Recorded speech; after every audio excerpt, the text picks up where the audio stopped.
킥스타이지. 근데 위. 바이킹 진짜 바이킹 타지 마. 쌤, 너무 힘든데. 자, 그 다음 상황 적으시고 그 다음에 한 가지 더 그래프를 그려봐야 되는데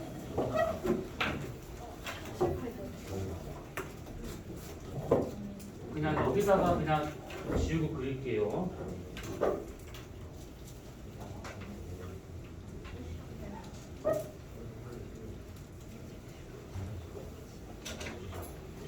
자, 무엇을 그려볼 거냐면 똑같이 모면이 있다라고 보고 그때 내려보면 그 다음에 내막면 지구의 온도 곡선 한번 그려볼 것인데 아까 말했던 이 내부 온도 곡선입니다. 이것이 이렇게 나타나요. 이렇게 지열 곡선이라고 이렇게 봐도 상관이 없는데 아무튼 내부 온도 곡선입니다. 이렇게 본다고 하면 지금 지각에서 멘틀까지는 온도가 되게 빠르게 증가하고 있고 외액과 내액에서는 온도가 더디게 증가하고 있습니다. 이렇게 되는 것은 뭐 여러 가지 이유가 있긴 하겠지만 우선은 방사성 원소가 분포가 어떻게 되고 있는가에 따라서 이쪽에 많이 분포하다 보니까 빠르게 증가하게 되는 것이고 뭐 우라늄 이런 거 생각하시면 돼요. 이쪽 그런 게 없다 보니까 좀 천천히 증가하더라 이렇게 볼 수 있는 것인데 우리가 지금 이걸 보고자 하는 것이 아니라 이제 어떤 걸 볼 거냐면 각 층에 해당하는 암석들 또는 금속들이 있을 것인데 그것들의 녹는 점을 한번 그려볼 겁니다. 녹는 점. 그러면 어떻게 나오냐면 녹는 점은 대략 이렇게 나타납니다. 이 파란색이 용융점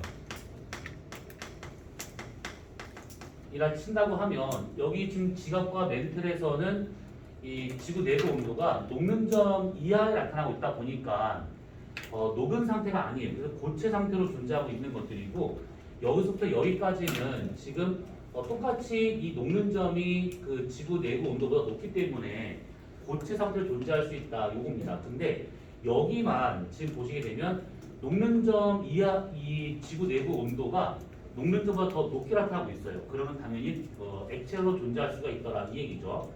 그래서 여기서만 왜 이렇게 녹는 점이 떨어지는가를 본다고 하면 이 외액과 같은 경우는 철과 니켈이 주성분이고 얘도 마찬가지로 철과 니켈이 주성분이 되고 있는데 외액에서는 좀 특별하게 다른 거 불순물이 황이 좀 더 들어가 있습니다. 그러다 보니까 불순물 때문에 녹는 점이 좀 떨어지더라 라고 볼 수가 있는 것들이죠. 황을 생각해보면 이거 되게 가벼운 원소인데도 불구하고 지구 내부에 좀 많이 들어가 있어요. 근데 이게 들어간 이유는 여러 가지 얘기가 있긴 하지만 지구가 처음 생성됐을 당시에 뭐 운석이 여러 개 막 충돌하면서 이제 혼합이 됩니다. 그게 아까 말했던 마그마 바다식인데 그리고 난 다음에 지구가 식는 과정에서 밀도 큰 것이 밑으로 가라앉아요. 그 가라앉을 때 같이 딸려서 내려간 거다라고 지금은 생각하고 있습니다. 가벼운 것이 밀도 때문에 떨어질 리는 없을 것이고 다른 것이 떨어지는 과정에서 이런 것들이 같이 빨려 내려가는 그런 상태라고 생각하시면 돼요. 예를 들면 황철석 같은 거 생각하시면 되는 것인데 물론 이게 광물로 존재하지는 않습니다. 근데 황과 철이 결합을 해서 같이 떨어진다고 하면 충분히 가능할 수 있는 거기 때문에 뭐 예를 들어서 철과의 결합에 의해 가지고 밑으로 같이 떨어진 게 아닌가 이렇게 추정을 하고 있는 중이죠. 자, 아무튼 그래서 이렇게 지구 내부에서의 여러 물리량 중에서 우리가 온도하고 중력하고 밀도 세 가지만 지금 얘기를 했는데 아무튼 이렇게만 정리해 두시면 될 것 같습니다. 자, 그러면 직권에서 두 번째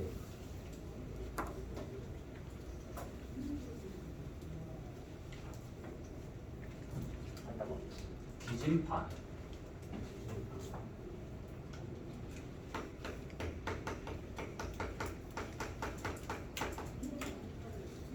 자, 우선 이 지진파라고 한다고 하면 이거 1학년 때 배우기도 했었고 우리 예전에 한번 정리했었던 것이 있었는데 지진파라고 했을 때는 우선은 요거부터 따져봐야겠죠.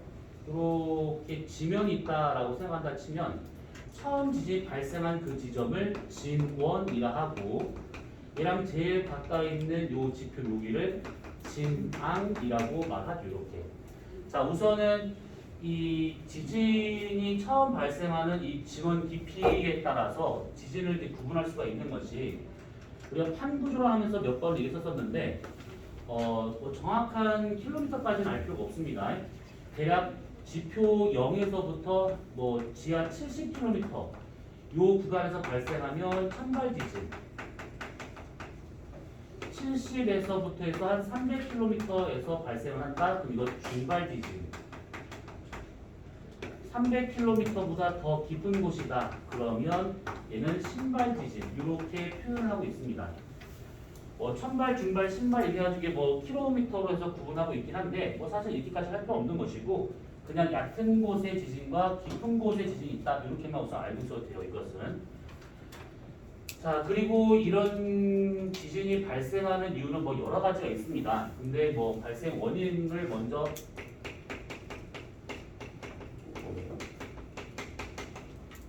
따져보자면 가장 흔한 것은 화산 지진. 이건 말 그대로 화산이 분화할 때 생길 수 있는 그런 지진을 말하고 있는 것이고, 그 다음에 단층 지진. 땅이 잘라질 때, 그러니까 뭐 수전 경계, 발산 경계, 보존 경계처럼 그렇게 땅이 잘라졌었을 때, 그때 생길 수 있는 지진을 단층 지진이라고.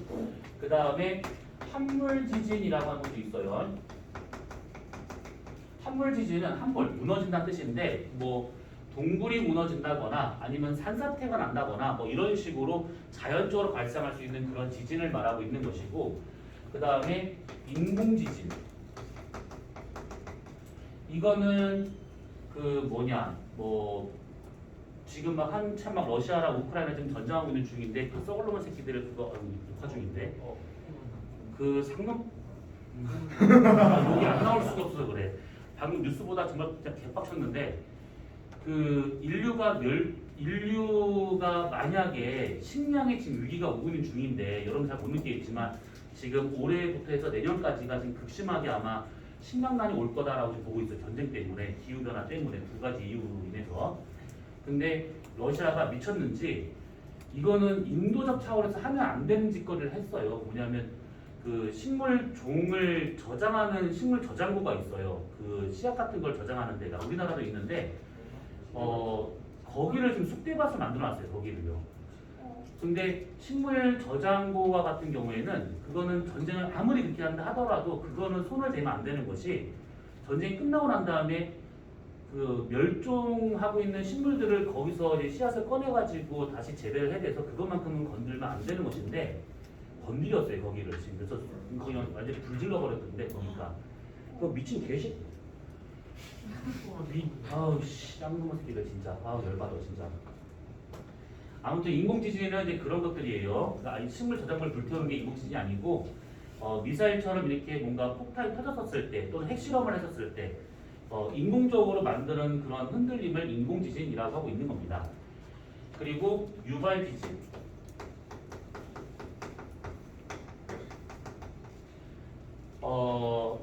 사람들에 의해서 인공적으로 만들어진 지진은 맞는데 뜻하지 않게 생기는 지진을 말하고 있습니다.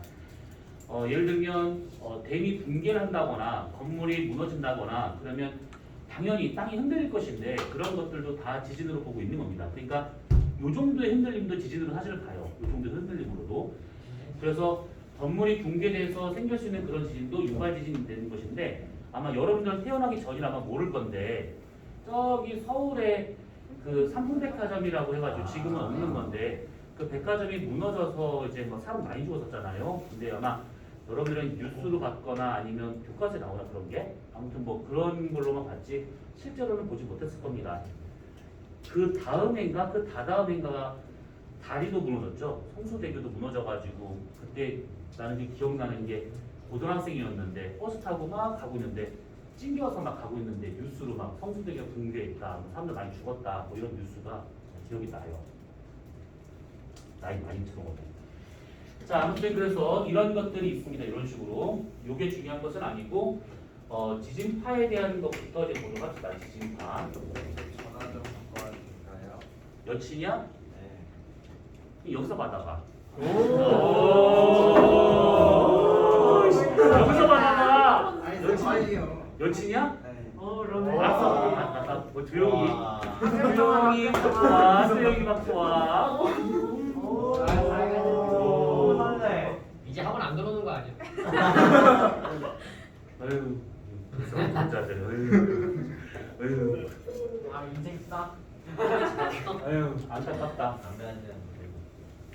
무슨 얘기하는지 듣고 싶었는데. 그러니까. 아, 무슨 얘기할까? 저희는 궁금한데. 울면서 들어오는 거 아니에요? 울면서 들어오니까 얼마나겠다. 아마. 어디까지 갈 거야? 여기 나가서 하고 울면서 들어오면 그냥 그러려니 하고 그냥 받아주자. 눈이 붉다거나 이러면 뭐 어쩔 수 없는 거지. 뭐 인생 끝대로 되나? 그렇게 하겠다. 지진 얘기 듣다가 그런 전화 받으면.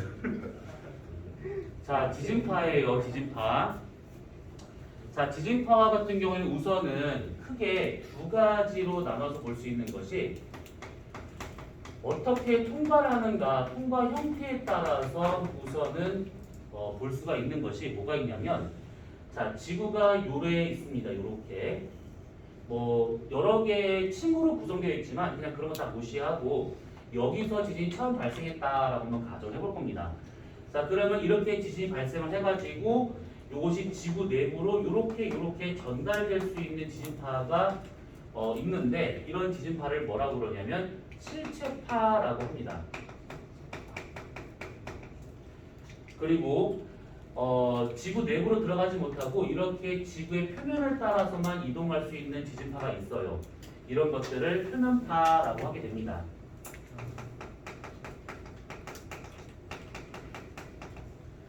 자, 실체파하고 표면파는 결국 내부를 통과하느냐, 내부를 통과하지 못하고 지면으로만 가느냐, 이렇게 통과 형태에 따라서 구분할 수 있는 것인데, 다시 실체파는 두 가지로 구분을 해서 여러분들이 알고 있는 P파와 그 다음에 S파로 이렇게 구분이 됩니다.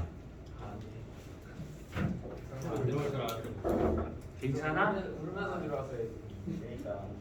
괜찮아? 마음이 좀 아파? 그럴 수 있어. 필기하기가 힘드니? 손이 막 부들부들 떨리면서 막 괜찮은 거지? 원래 삶은 그런 거야.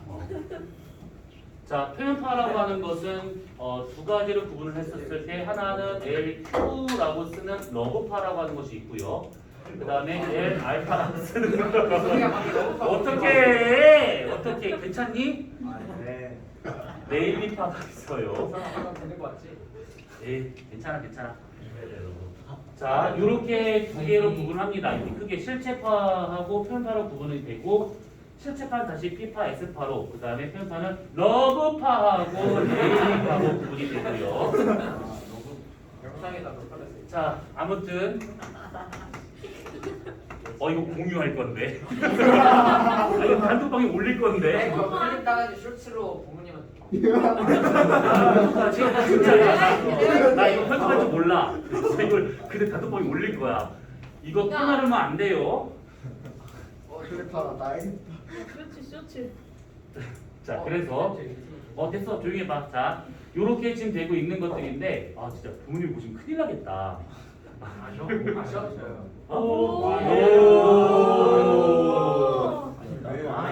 자, 알았어, 조용히 해. 얼른 얘기.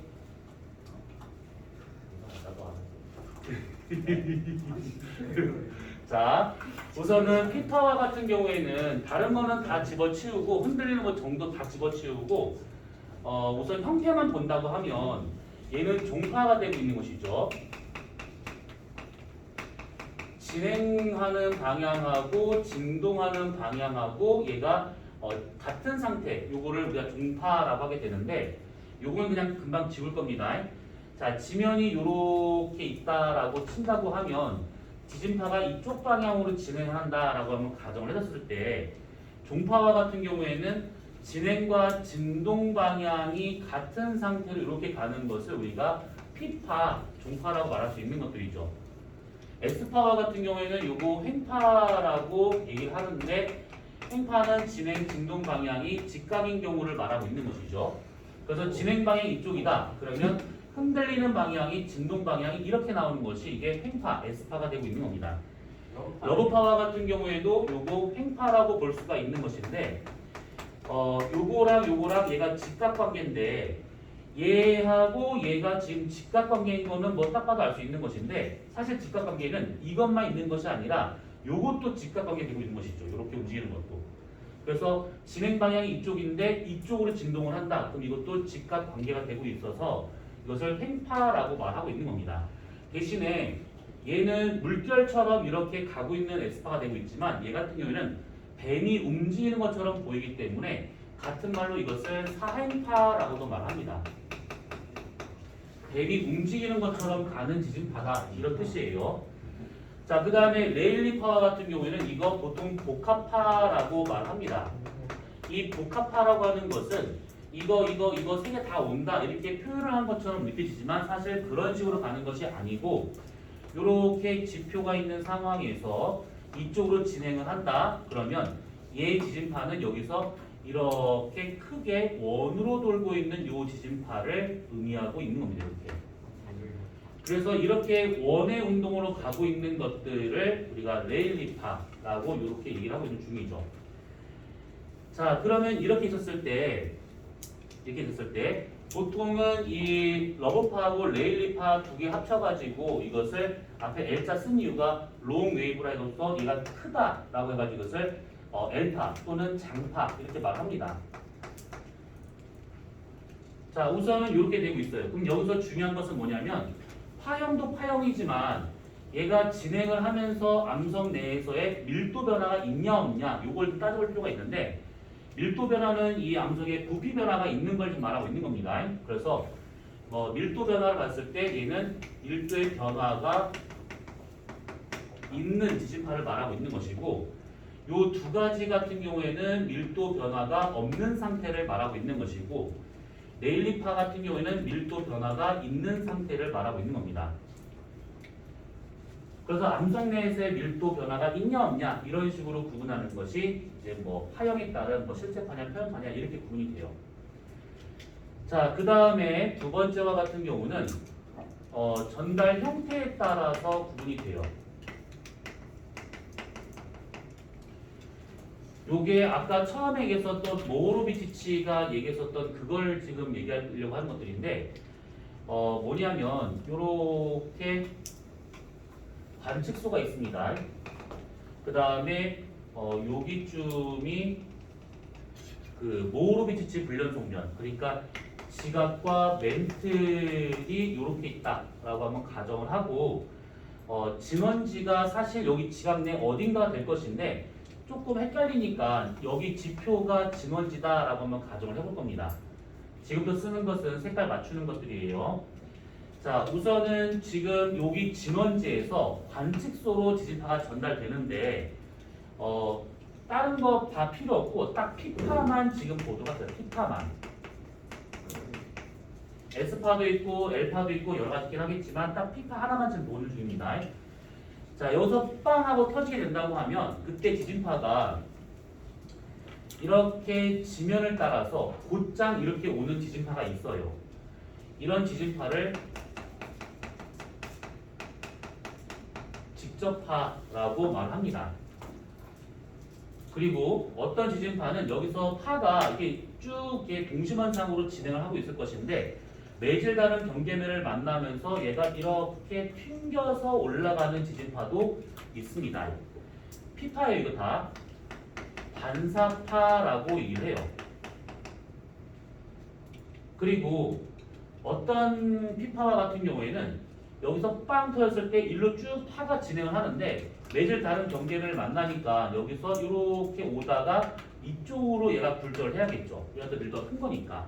그러면 굴절을 하다가 굴절 하던 것 중에 일부가 이 경계면을 따라 갈 수가 있습니다. 경계면을 따라 쭉 가다가 여기서 어떤 변수가 생겨서 얘가 다른 곳으로 튕겨나가는 이런 식의 지진파가 발생할 수가 있어요. 이런 것들을 여기서 임계각으로 굴절한 거라서 이것을 임계굴절파라고도 하고 그냥 줄여서 굴절파라고도 얘기합니다. 그냥 이렇게. 그러면 결국 이 관측소에 올 수 있는 피파의 형태는 전달되는 형태는 세 가지 형태로 전달 가능하더라 이겁니다. 그러니까 항상 보던 것처럼 피파 하나 덜렁 하나 이렇게 오거나 에스파 덜렁 하나 이렇게 오지 않고 피파라 하더라도 직접 오는 피파, 반사로 오는 피파, 굴절로 오는 피파. 에스파도 직접 오는 에스파, 반사 오는 에스파, 굴절 오는 에스파 이런 식으로. 그래서 한 개만 있는 것이 아니라 여러 개의 지진파가 동시다발적으로 올 수 있다 이 뜻입니다. 자, 그러면 이렇게 봤을 때 직접 반사, 굴절파가 각각이 똑같은 속도라고 가정한다 치면 관측소에 제일 먼저 도착하는 것은 얘가 제일 먼저 와야겠지. 이동거리 제일 짧은 거니까. 그 다음은 반사파, 그 다음은 굴절파. 이동거리만 놓고 보자면 당연히 1번, 2번, 3번이 되고 있습니다. 그런데 그거는 얘가 평면일 때나 가능한 것이고 지구는 부면이죠. 그래서 부면이다 보니까 이렇게 지구가 있다고 가정한다 치면 예를 들어서 그 모으면 있죠. 모으면이 대략 이렇게 있습니다. 지각을 좀 두껍게 그렸습니다. 여기가 지금 진원지래요. 그러면 얘 같은 경우 지금 직접 바로 간다라고 하는 것은 지면을 따라서 이렇게 간다라는 의미가 돼요. 이렇게. 그런데 반사파와 같은 경우는 그런 것이 아니라 여기서 이렇게 튕겨서 간다라는 의미가 되는 것이죠. 반사파와 같은 경우는. 그래서 어느 정도의 이 진원에서 멀어지게 된다고 하면 이렇게 돌아서 오느니 차라리 거의 직선으로 오는 것이 더 빨리 올 수가 있더라 이겁니다. 마찬가지로 반사각이 얘가 무한정 클 수는 없는 거니까 반사각이 대략 여기까지가 최대다. 그러면 2 이상 넘어가잖아요. 여기서 더 넘어간다 치면 반사파로 오는 지진파가 없습니다. 그래서 그때는 이렇게 해가지고 이렇게 해서 이렇게 오는 거기 때문에 굴절파 형태로 도달을 하더라 이 얘기예요. 그래서 어느 정도 진원에서 떨어진다 그러면 어디까지는 직접파가 제일 빨리 오지만 그 이상 넘어가게 되면 반사파가 더 빨리 오는 것이고 더 넘어가게 되면 굴절파가 더 빨리 온다 이 뜻입니다. 왜? 지구가 구면이니까. 그래서 그것을 우리가 그래프로 표시한다 치면 이렇게 나옵니다. 자, 여기를 진원지라고 가정을 하고 이거 어떤 지는 진앙으로 표시할 수 있는 것들인데 이게 약간 다른 개념인데 이것은 진원지라 보고 여기를 진원 떨어진 거리라 봤을 때 도착할 수 있는 지진파라고 보고 지진파 속도는 시간이지 시간으로 본다고 치면 이렇게 나타납니다. 처음에 직접파가 이렇게 와요. 이런 식으로 속도가 좀 살짝 좀 다른 걸 좀 얘기하고 있는 이것이 아까는 속도가 일정하다는 전제하에 이동 거리만 판단하는 것인데 실제로는 얘가 속도는 달라요. 각각 다 달라. 그 다음에 이게 지금 직접파입니다. 빨간색이고 반사파는 이렇게 오고 있는 걸 말하고 있는 것이고 굴절파는 이렇게 되는 걸 말하고 있는 겁니다. 그러면 직접 반사 굴절 누가 지금 속도가 제일 빠른 걸까?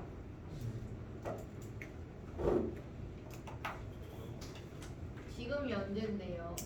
아니 이 그래프에서 설마 반사를 찍진 않겠지.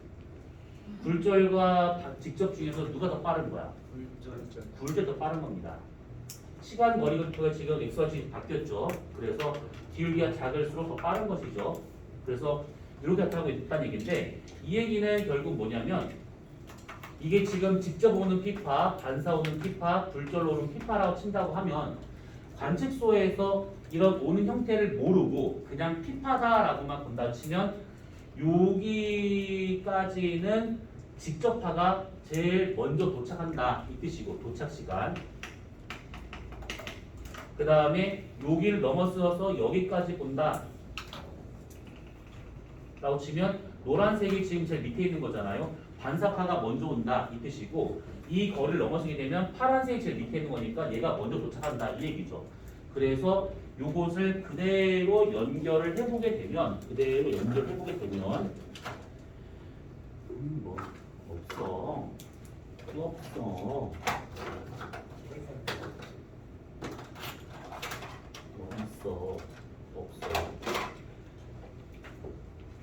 이렇게 된 것이죠. 피파라는 형태로만 본다 치면 요렇게 요렇게 그려줍니다. 요렇게.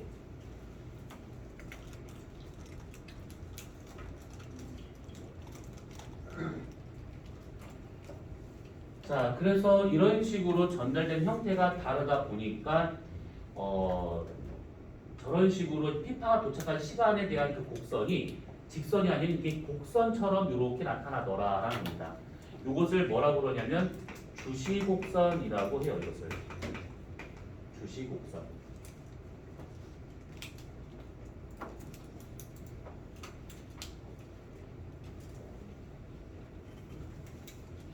자, 아무튼 그래서 이렇게 지금 되고 있는 거를 오르비치치가 처음에 발견을 해가지고 지각의 두께를 계산을 해냅니다. 그래서 요거는 그냥 우리가 식을 쓸 필요는 없는데 지각의 요 두께를 계산하는 것은 여기서의 지진파의 속도와 여기서의 지진파의 속도와 여기서 이렇게 떨어진 거리를 갖고 이제 구하는 방법이 있어요. 뭐 2분의 1 전체 루트에서 V2 플러스 V1 분의 V1 마이너스 V2 네? 됐어요.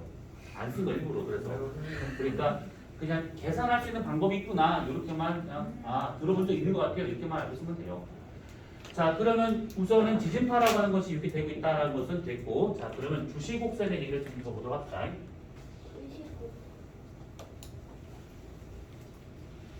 자 세 번째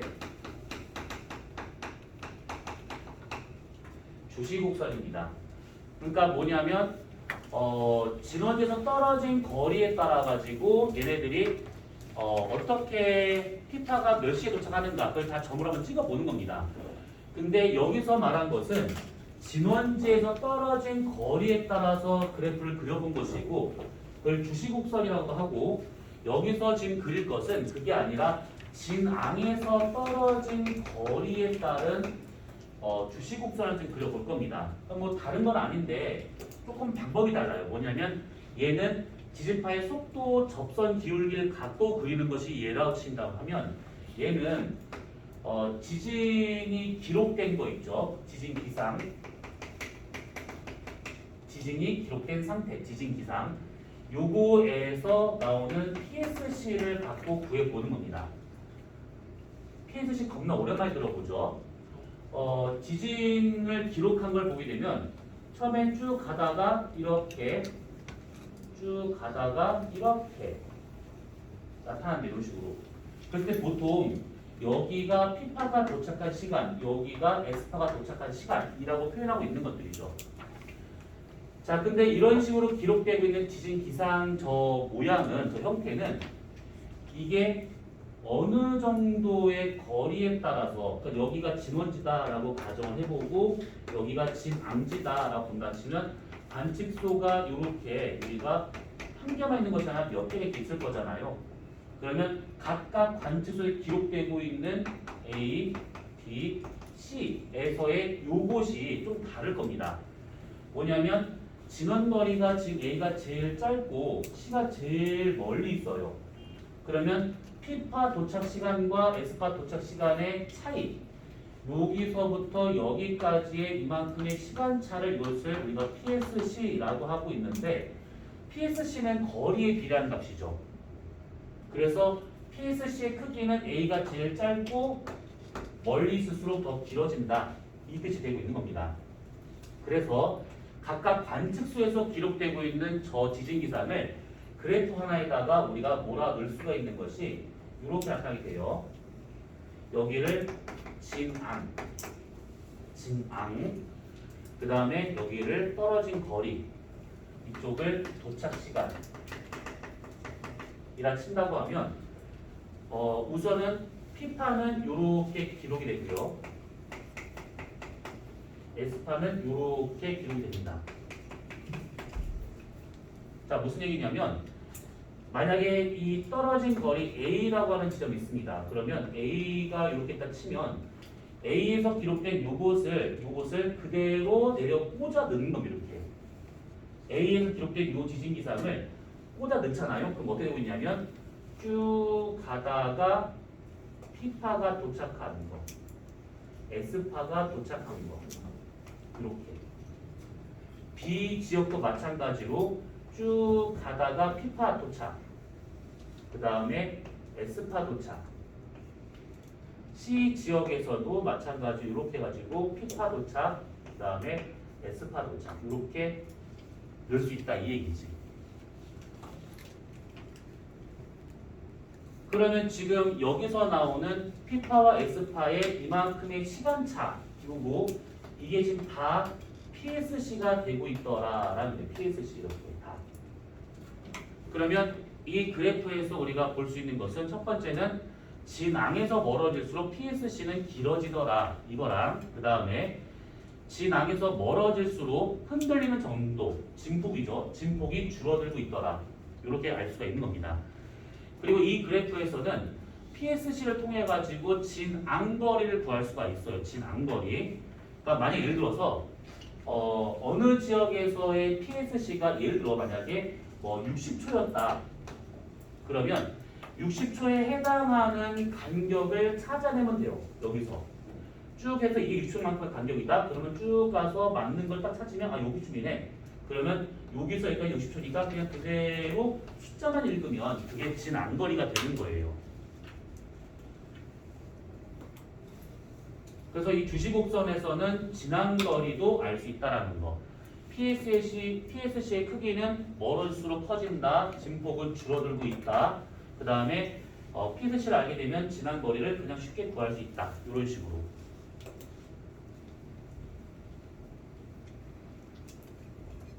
자, 그 다음에 요것도 있습니다. PSC가 나왔으니까 하는 얘기인데 얘 같은 경우에는 그 진원거리를 구해볼 수가 있어요. 지금 이건 진앙거리를 구해본 것이고 PSC를 통해서 진원거리를 한번 구해볼 수가 있습니다. 자, 진원거리를 우리가 D라고 가정을 하고 얘를 어떻게 구할 수 있는 거냐면 거속식 기억나지? 이거 초등학교 때 한 거니까 이거. 지금 이렇게 있었을 때 결국 시간이라고 하는 것은 속력분의 거리가 되고 있어요. 그러면 PSC라고 하는 것은 P파와 S파의 도착 시간을 말하고 있는 것이죠. 그러면 S파가 도착한 시간에서 P파가 도착한 시간 이게 지금 PSC가 되고 있는 것이지. 그렇지? 자, 그러면 여기서 이 S파가 도착한 시간이라고 하는 것을 우리가 어떻게 표현할 수 있는 거냐면 시간이니까 속력분의 거리예요. 거리를 우리가 진원거리 D라고 친다고 하면 S파의 속력은 VS라고 친다고 하면 속력분의 거리로 우리가 표현할 수가 있는 것이고 마찬가지로 P파의 도착 시간이라고 하는 것은 P파의 속력분의 진원거리가 되고 있는 겁니다. 빼주면 그게 PSC가 되고 있는 것이죠. 단위는 초가 되고 있는 초.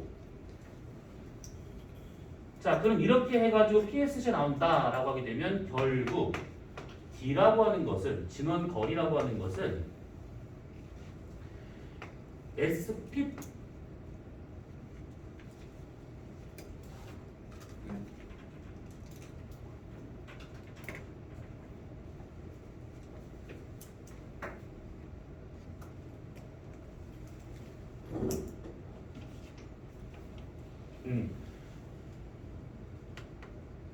P파 곱하기 S파 속도분의 P파 속도 더하기 S파 속도 곱하기 PSC로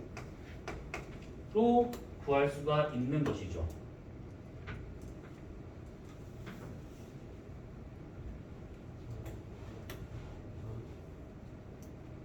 아니야 반대야 이거. 반대죠. P파 속도 더하기 S파 속도분의 P파 속도 곱하기 S파 속도 곱하기 PSC 이렇게 구하는 것이 진원거리가 되고 있는 겁니다. 그래서 이런 식으로 해가지고 PSC를 통해 가지고 진원까지 거리를 구할 수가 있더라. 이겁니다. 더하면 안 되지. 빼줘야지. P파 속도 빼기 S파 속도분의 이렇게 된 것이지. 이거를 지금 요 수업을 거의 한 7년 만에 해가지고 공식이 지금 감감을 했었어요. 자, 아무튼 그래서 주시곡선 같은 것 중에서 진원거리를 구하는 것은 이렇게 구해지더라라고 하는 겁니다. 이렇게. 자, 지금 우리가 요 얘기를 하면서 진원거리를 구하는 것은 PSC를 통해서 구하는 것이고 진앙거리라고 하는 것은 이 PSC의 간격을 보고 숫자만 읽으면 되더라. 이렇게 우리가 따져볼 수가 있는 겁니다. 진앙거리, 진원거리 이렇게 구해지는 것들이에요. 자, 그 다음에 요거 하나만 하고 오늘 끝내도록 합시다. 자, 네 번째. 지진파의 속도에 대한 것인데, 지진파 속도니까 결국은 속력과 그러니까 거리와 시간만 알고 있으면 속도 구하는 건 금방이에요. 근데 그렇지가 않는 경우, 그러니까 무슨 말이냐면 지진이 언제 발생할 줄 모르잖아요. 그렇기 때문에 지진의 속력을 구하기는 좀 쉽지 않습니다. 언제 발생할 줄 모르니까. 그래서 지진파가 발생을 하면 어차피 짱돌을 지나가야 되는 거라서 짱돌이 갖고 있는 고유값만 알고 있으면 굳이 지진파가 발생하지 않아도 지진의 속도를, 지진파의 속도를 구할 수 있다. 이걸 말하고 있는 겁니다. 암석의 고유값을 갖고 지진파의 속도를 구한다. 이겁니다. 자, 그럼 여기서 이 고유값이라고 하는 것이 뭐냐면 우선은 첫 번째는 요거는 그 공식을 쓰긴 쓸 건데 이거를 공식을 막 알려고 노력할 필요가 없습니다. 그냥 저런 게 있구나, 저런 게 지진파 속도에 변화를 주는구나 이렇게 알고 있으면 돼요. 자, 우선은 최적 탄성 개수라고 하는 것이 있습니다. K라고 보통 쓰죠. 최적, 부피, 탄성력을 말하고 있는 것이고 개수는 고유값. 자, 그럼 얘 같은 경우에는 뭐냐면 이렇게 암석을 육면체로 가공을 하고 이 암석을 모든 방향에서 눌러봅니다. 그럼 부피가 줄어들어요. 그리고 한 다음에 그 외부에서 가한 힘을 없애. 그럼 다시 암석은 팽창을 합니다.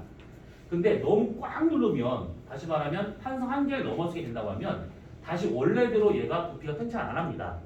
그래서 얘가 어느 정도의 탄성 한계를 가질 것인가 부피 변화율을 따져보는 것을 최적 탄성 개수를 하게 되는데 모든 방향으로 힘을 가해서 이렇게 앞뒤 위아래 그리고 좌우 다 눌러서 썼을 때 이 암석이 어느 정도의 부피로 이렇게 변화가 되는가 탄성 한계가 어디까지인가 라고 보는 것을 최적 탄성 개수라고 하고 있는 겁니다. 이것을 K라고 치고 그 다음에 두 번째와 같은 경우에는 전단 개수라고 하는 것이 있어요.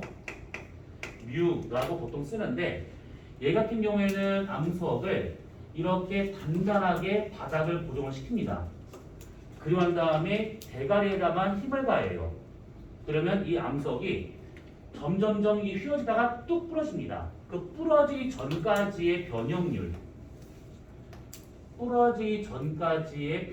얼마만큼이 되는가, 이것을 전단 개수라고 하게 됩니다. 자, 그래서 이 두 가지 갖고 어떻게 구할 수 있는 거냐면 피파의 속력이라고 하는 것은 전체 루트 해가지고 암석의 밀도 로분의 3분의 4 뮤 플러스 K로 구할 수가 있는 것이고 S파와 같은 경우에는 전체 루트 해가지고 암석 밀도분의 전단 개수로 구할 수가 있습니다. 공식 알 필요 없습니다. 이게 중요한 거 아니에요, 지금 이거. 여기서는 무엇을 보려고 이걸 한 거냐면 아까 얘기했었지. 지진파의 속도에 영향을 줄 수 있는 것은 여러 가지 있는데 결국 밀도라고. 밀도에 비례하는 값이라고. 그런데 지금 보면 공식상 보게 되면 피파하고 암석 밀도는 반비례 관계입니다. S파도 마찬가지로 얘가 암석 밀도에 반비례하고 있어요. 밀도가 커지면 커질수록 속도가 줄어드는 건 맞습니다. 그런데 여기서 만약에 밀도가 커지잖아요. 얘가 줄어들어요. 근데 얘가 커진 것만큼 전단 개수와 최적 탄성 개수가 다 증가합니다. 얘네 둘은 밀도에 비례하고 있어요. 그래서 얘가 증가하면 얘네들이 증가하기 때문에 결과적으로 증가한 것처럼 보이더라 이 뜻입니다. 결과적으로. 마찬가지로 얘가 증가하게 된다고 하면 지진파 속도는 줄어들어야 되는데 얘가 증가함에 따라서 전단 개수가 워낙 크게 증가하다 보니까 결과적으로 지진파 속도가 증가된 것처럼 나타나더라 이겁니다. 그래서 이 공식에서는 지진파의 속력은 밀도에 반비례하지만 밀도가 증가하게 되면 다른 개수가 증가하기 때문에 지진파 속력이 빨라지는 것처럼 보여지더라 이 뜻입니다. 지진파 속도는 밀도에 비례하는 것처럼 보인다. 요거 하나랑 그 다음에 여기서 이 체화탄성 개수하고 전단 개수가 각각 암석일 경우에는 양수가 나와요. 근데 액체나 기체와 같은 경우, 유체일 경우에는 체화탄성 개수는 유체일 경우에는 양수값이 나옵니다. 그러니까 기체의 풍선 생각하시면 돼요. 눌렀다가 빼면 다시 팽창하겠지. 그래서 기체일 경우에 체화탄성 개수는 존재합니다. 그런데 전단 개수는 유체일 경우에는 얘가 없어요. 그러니까 무슨 말이냐면 내가 기체를 이렇게 민다 해가지고 얘가 변형되다가 뚝 부러지거나 이렇게 되지 않는다는 얘기지. 물론 구역제는 나와. 이렇게 해가지고 장풍 쏴서 막 물을 때려 부신다거나 막 사람 날아가는 게 가능해요. 근데 우린 지금 현실 세계에 살고 있으니까. 그래서 유체에서는 전단 개수가 0이 되더라. 그럼 이 얘기는 뭐냐? 지진파가 특히 S파와 같은 걸 보게 되면 고체인 지각과 멘틀에서는 얘가 양수값이기 때문에 통과 가능해요. 근데 외액과 같은 경우에는 액체다 보니까 얘가 0이 나오는 것이죠. 그래서 S파가 통과를 못해요. 그런데 P파와 같은 경우에는 얘가 0이 나온다 하더라도 K가 양수값이 나오기 때문에 P파는 통과 가능하더라 이겁니다. 그래서 이 공식에서 우리가 두 가지를 보는 것이 첫 번째가 뭐냐면 지진파의 속도는 결국 암석 밀도에 비례하는 것처럼 보인다라는 뜻이고, 두 번째와 같은 경우는 유체일 경우에 P파와 같은 경우에는 양수값을 갖지만 왜? 얘가 0이더라도 얘가 있으니까. 근데 S파와 같은 경우는 얘가 0이 되더라 라는 겁니다. 왜? 분자값이 변수가 이거 하나밖에 없어요. 0이 나오면 끝난 겁니다. 그냥. 그래서 이거를 갖고 외핵은 액체로 존재하는구나 이렇게 알아냈다 뜻입니다. 그럼 생각해볼 것이 외핵이 유체이면 액체일 수도 있고 또는 기체일 수도 있는 거잖아요. 이거 불가능하지? 왜 불가능할까? 기체인 것이 불가능해. 왜? 압력? 들어갈 수 있는 거니까. 외액이 액체가 아닌 기체로 존재할 가능성이 있는데 왜 기체를 우리가 배제하는 걸까요? 이거 니네 수준을 충분히 알 수 있는 것들이야. 빨리 기체가 안 돼요? 뭐? 외액이 기체가 안 되는 이유. 무슨 개소리, 무슨 소리야? 왜 해? 얘기가 이 액체는 담도 연결되지 말고 시간 다 돼간다. 요거는 왜 그러냐면 표면 중력 때문에 그래요. 만약에 외액이 기체로 존재하잖아요. 그러면 그 현재 액체 금속으로 존재한 것만큼의 질량이 없다는 뜻이죠. 그러면 지구 표면에서 느낄 수 있는 중력값은 지금보다 더 작아져야 됩니다. 그 정도가 되면 기체가 된다고 하면 어느 정도 되는 거냐면 적당한 표현은 아닌데 내가 붕 떠 막 이렇게 점프를 했어. 그럼 지금은 기껏해 한 30, 50 뛰어. 근데 기체이잖아요. 그럼 건물 하나 넘어갈 수 있습니다. 그러니까 얘 같은 경우에는 표면 중력이 이게 생각보다 크게 나타나는 것은 그만큼 여기가 기체가 아닌 그것도 액체 중에서도 금속으로 되어 있다 보니까 표면 중력이 생각보다 크더라. 이 덩어리에 비해서 크더라. 라고 해서 이를 액체 금속이다 라고 말하고 있는 겁니다. 그래서 자, 여기까지만 보도록 합시다. 시간을 너무 빡 채웠네요. 이런 사람이 아닌데.